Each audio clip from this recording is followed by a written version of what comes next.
এখন আছি খিলগাঁও মোটরে। তো কয়েকটা দিন আজকে সংগ্রাম করার পরে ইনশাল্লাহ আমরা সাধারণ জনগণ যতটুকু পারছি নিজের জায়গা থেকে করছি। আসলে সত্যি কথা বলতে এটা যদি আমরা শেখ হাসিনার শাড়ি বলি সেটা ভুল হবে।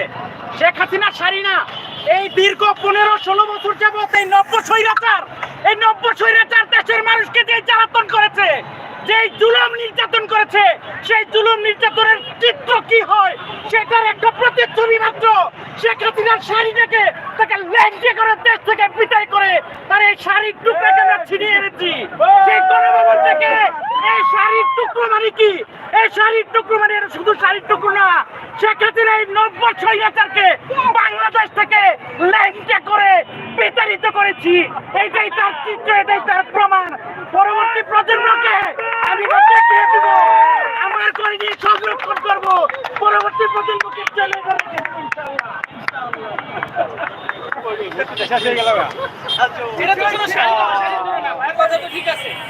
এটা শুধু শাড়ি না ভাই, এটা পরবর্তী প্রজন্মের জন্য, পরবর্তী শাসক যারা এতে থাকবে তাদের জন্য একটা শিক্ষা, তাদের জন্য একটা শিক্ষা। এটা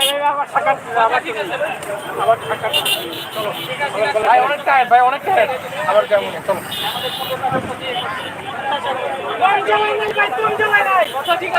দীর্ঘদিন ঘুমাইতে পারি নাই, ঘরে ঘুমাইতে পারি নাই, দীর্ঘদিন ঘুমাইতে পারি নাই।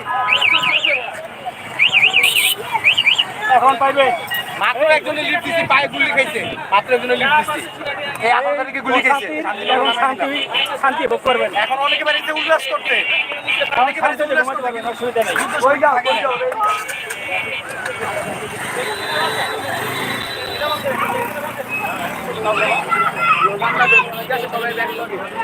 পালাইছে রে পালাইছে, শেখ হাসিনা পালাইছে, পালাইছে রে পালাইছে, শেখ হাসিনা পালাইছে, পালাইছে রে পালাইছে, শেখ হাসিনা পালাইছে, পালাইছে রে পালাইছে।